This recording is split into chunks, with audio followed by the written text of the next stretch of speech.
दोस्तों, आज की कहानी परंपराओं के बारे में। एक बार एक महात्मा जी अपने कुछ शिष्यों के साथ जंगल में आश्रम बनाकर रहते थे। एक दिन कहीं से एक बिल्ली का बच्चा रास्ता भटक कर आश्रम में आ गया। महात्मा जी ने उस भूखे प्यासे बिल्ली के बच्चे को दूध रोटी खिलाया। वो बच्चा वहीं आश्रम में रहकर पलने लगा। लेकिन उसके आने के बाद महात्मा जी को एक समस्या उत्पन्न हो गई। जब भी वो शाम को ध्यान में बैठते तो वो बिल्ली का बच्चा कभी उनकी गोद में चढ़ जाता, कभी कंधे या फिर सर पर बैठ जाता। तो महात्मा जी ने अपने एक शिष्य को बुलाकर कहा, देखो, मैं जब सायं ध्यान पर बैठूं उससे पहले तुम इस बच्चे को दूर एक पेड़ से बांध आया करो। अब तो ऐसा नियम हो गया कि महात्मा जी के ध्यान पर बैठने से पहले वो बिल्ली का बच्चा पेड़ से बंधा जाने लगा। एक दिन महात्मा जी की मृत्यु हो गई तो उनकी एक प्रिय काबिल शिष्य उनकी गद्दी पर बैठा। वो भी जब ध्यान पर बैठता तो बिल्ली का बच्चा पेड़ पर बांधा जाता। फिर एक दिन तो अनर्थ हो गया। बहुत बड़ी समस्या आ खड़ी हुई कि बिल्ली ही खत्म हो गई। सारे शिष्यों की मीटिंग हुई। सबने विचार विमर्श किया कि बड़े महात्मा जी जब तक बिल्ली पेड़ से ना बंधी जाए तब तक ध्यान पर नहीं बैठते थे। अब बिल्ली तो रही नहीं तो महात्मा जी ध्यान पर कैसे बैठेंगे। अतः पास के गांव से कहीं से भी एक बिल्ली लाई जाए।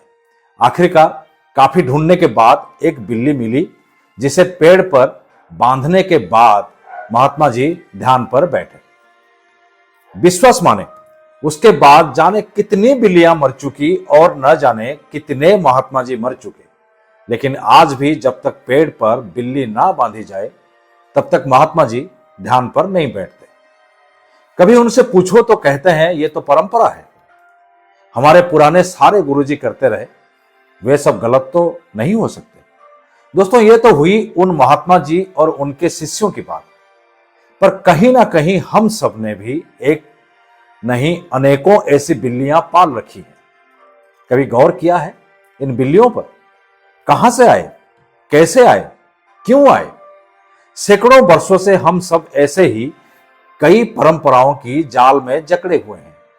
मैं ये नहीं कहता कि हमारे सारे परंपरा गलत हैं या फिर लॉजिकल नहीं है, पर समय के साथ साथ कुछ परंपराओं का गलत व्याख्या किया जाने लगा है।